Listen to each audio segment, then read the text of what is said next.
Hello students, कैसे हो आप सब। तो मेरी ये जो क्लास है आज है 15 डेज़ की स्ट्रेटजी एचटेट वाले स्टूडेंट्स के लिए। तो पर्टिकुलर जो एचटेट के एस्पिरेंट्स हैं, चाहे वो पीजीटी के हो, टीजीटी के हो या पीआरटी के हो। अब तो आपकी फाइनल डेट आ गई, ठीक है। सभी स्टूडेंट्स को पता लग गया होगा कि 30 जुलाई को पीजीटी का एग्ज़ाम है और 31 जुलाई को टीजीटी और पीआरटी का एग्ज़ाम है। तो आज मैं उसी की एक बहुत ही छोटी सी क्लास लेकर आई हूँ, छोटी सी वीडियो, जिसमें मैं आपको स्ट्रेटेजी बताऊंगी कि आप कैसे एचटेट की बहुत ही आसानी से तैयारी कर सकते हैं। तो जो भी स्टूडेंट्स ध्यान से देखेंगे या मेरे चैनल के बाकी क्लासेस को भी फॉलो किया होगा, जो कि मैंने बहुत सारे प्रैक्टिस क्वेश्चन एचटेट के पेपर 1 के कराए हुए हैं और बहुत सारे ही मैंने यहाँ पे PYQs भी कराए हुए हैं, प्रीवियस ईयर क्वेश्चंस, और बहुत सारे MCQs भी, ठीक है। तो दोनों ही मेरे चैनल पर अवेलेबल हैं और मैंने इकोनॉमिक्स वाले स्टूडेंट्स के लिए भी कुछ क्लासेस दी हुई हैं। तो चलो भी 15 डेज़ की स्ट्रेटेजी समझ लेते हैं एक बार। अब ज़्यादा टाइम नहीं रहा है, रहे 17 से 18 दिन है, पर 15 डेज़ इसलिए कह रही हूँ क्योंकि आप ये क्लास देखोगे भी कि 15 डेज मतलब 1-2 दिन में जब मैं ये क्लास बना रही हूँ तो 15 डेज़ ही बचेंगे। और दूसरी बात है कि 1-2 दिन तो आपको मेंटली प्रिपरेशन के लिए, कोई स्टूडेंट कहीं दूर का है तो आ जा रहा होगा, वो कहीं रिजर्वेशन वगैरह करा रहे होंगे तो उसमें भी निकल जाते हैं। तो अपने आप को पहले से प्रिपेयर कर लो, इतना हाई तौबा नहीं है एचटेट के एग्ज़ाम।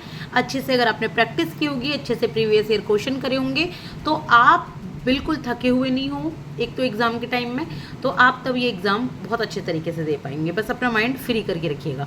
तो कैसे करना है ये आपको देखिए, सबसे पहले आपको पता होना चाहिए कि आपको पढ़ना क्या है। तो आपको क्या क्या पढ़ना है, CDP पढ़ना होता है, चाइल्ड डेवलपमेंट पेडागोजी, हिंदी है, इंग्लिश है, क्वेश्चन ये है क्वांटिटेटिव एप्टीट्यूड्स और रीजनिंग और हरियाणा जीके।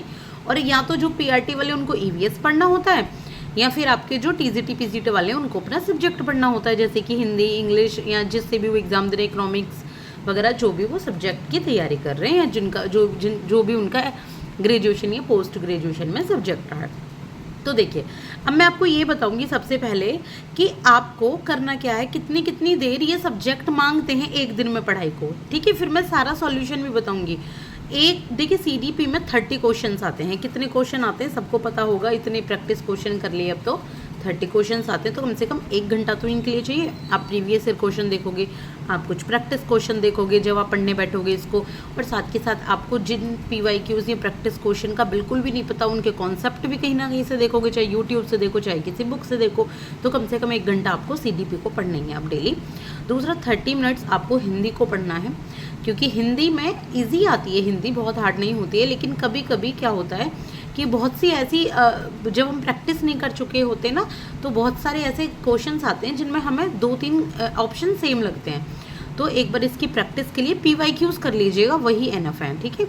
इसके बाद इंग्लिश की बात करें तो ये भी 30 मिनट के लिए, इनके भी सिर्फ और सिर्फ PYQs करने की ज़रूरत है, बिल्कुल अलग से पढ़ने की ज़रूरत नहीं है। अगर आपको पढ़ना ही है थोड़ा और ज़्यादा, तो इंग्लिश ग्रामर के नाम से प्लेलिस्ट बनी हुई है मेरे चैनल पर, जिसमें मैंने इंग्लिश ग्रामर को बहुत ही डिटेल में पढ़ाया हुआ है, वहाँ से देख सकते हैं।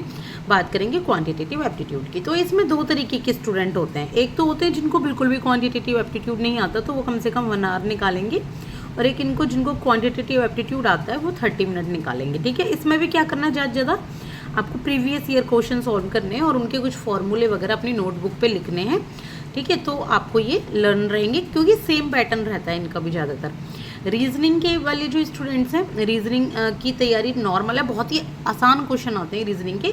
फिर भी बस आप एक बार ना PYQs देख लो, सिर्फ और सिर्फ PYQs, आपको ज़रूरत ही नहीं है कुछ और करने की रीजनिंग में, ठीक है। बिल्कुल भी टाइम मत वेस्ट कीजिएगा, कुछ भी नया मत पढ़िएगा, आगे मैं बता रही हूँ और आपको सारी चीज़ें। दूसरा, हरियाणा जीके की बात करूँ तो 30 मिनट आप इसको दे दो। आप 30 मिनट में एक तो PYQs देख लो।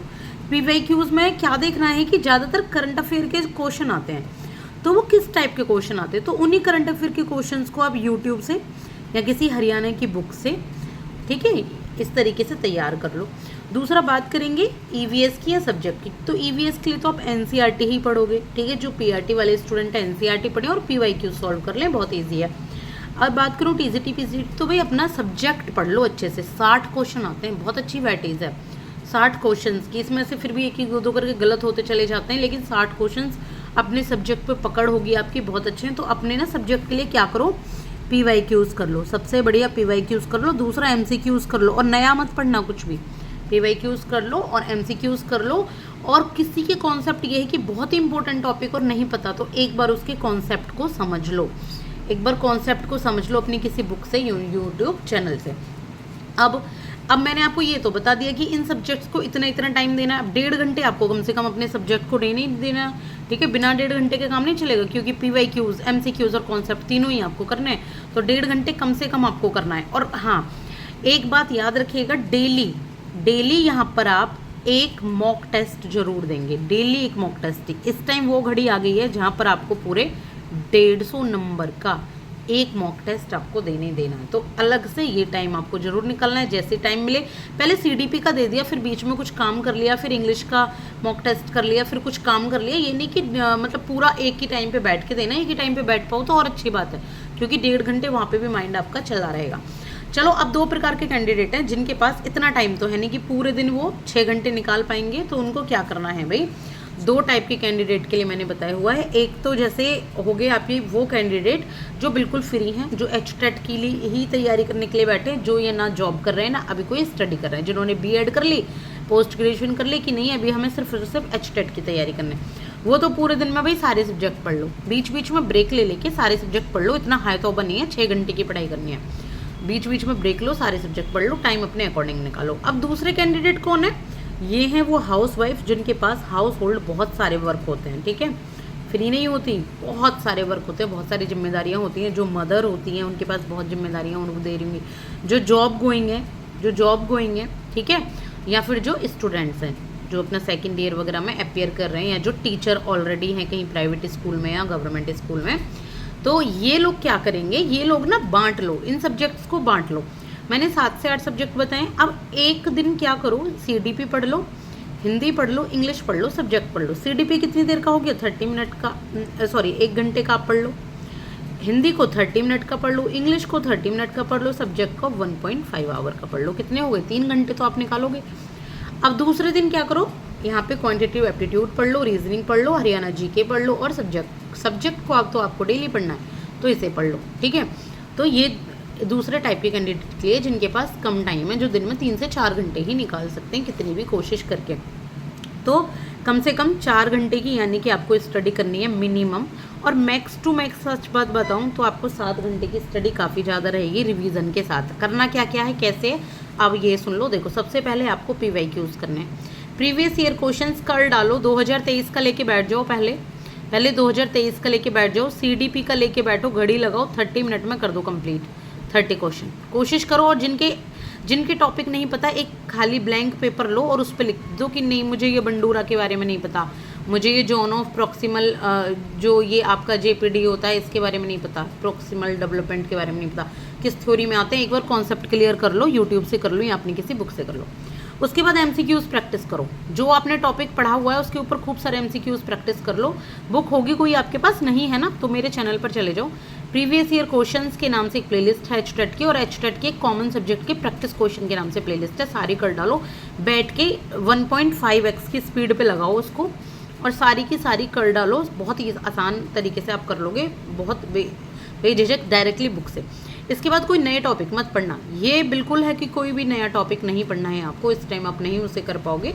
यहाँ पर सिर्फ आपको रिवीजन करना है, बस आपको यहाँ मॉक टेस्ट एक जरूर देना है। वैसे ये जो मॉक टेस्ट है ये PYQs MCQs में ही आ जाता है, लेकिन फिर भी कोशिश करो अलग से एक मॉक टेस्ट जरूर दो। तो best of luck for your exam भाई, अच्छे से एग्ज़ाम दो अपना। बड़े बहुत टाइम के बाद ये अपॉर्चुनिटी मिली है, इतनी बार जाके ये पोस्टपोन हुआ है ना एग्ज़ाम के, बिल्कुल स्टूडेंट्स एस्पिरेंट्स भी झिक गए हैं। मतलब स्टार्टिंग में जब मैंने क्लासेस बनाई थी तो बहुत स्टूडेंट्स ने देखी थी, धीरे धीरे बेचारे सब परेशान हो गए, बार वही है ना, नई पढ़ाई होती सेम। तो अभी मौका मिला है, दे लो, 10-15 देना है। HTET इतनी भी मेहनत नहीं मांगता कि सिविल सर्विसेज दे रहे हो आप, या PCS दे रहे हो या SSC दे रहे हो, सच में HTET इतनी मेहनत नहीं मांगता। टीचिंग एग्जाम से बहुत ही इंटरेस्टिंग एग्जाम है, थोड़ी सी मेहनत करो और प्लीज़ ये वाली मेहनत जरूर कर लेना इनको भरने की, ठीक है। कभी कभी इनको भरने में बहुत टाइम कंज्यूम होता है, और सबसे ज़्यादा बताऊँ कि इस चीज़ में टाइम कंज्यूम होता है, सबसे ज़्यादा टाइम जाता है हमारे 30 क्वेश्चन रह ही जाते हैं, हमारे 20 क्वेश्चन रह ही जाते हैं। तो प्लीज़ टाइम को मैनेज करो, और मैं इसके ऊपर एक क्लास लेकर आऊँगी कि कैसे आप पेपर को बैलेंस तरीके से सॉल्व कर सकते हैं बहुत ही कम समय में, और अपना समय भी बचा सकते हैं, और पेपर भी आपका पूरा सॉल्व हो जाएगा, ठीक है। मैं लेकर आऊँगी जल्दी ऐसी क्लास। तो thank you so much for your valuable time. अभी सिर्फ पढ़ो, ज़्यादा स्ट्रेटेजी मत देखो हर किसी की, ज़्यादा अभी कुछ मत सुनो किसी की भी बात, यूट्यूब क्लासेस वगैरह कुछ मत देखो अभी ज़्यादा। अपनी पढ़ाई पे ध्यान दो, बिल्कुल बेसिक तरीके से पढ़ो, अपनी बुक उठाओ और पढ़ना शुरू कर दो। तो थैंक यू सो मच।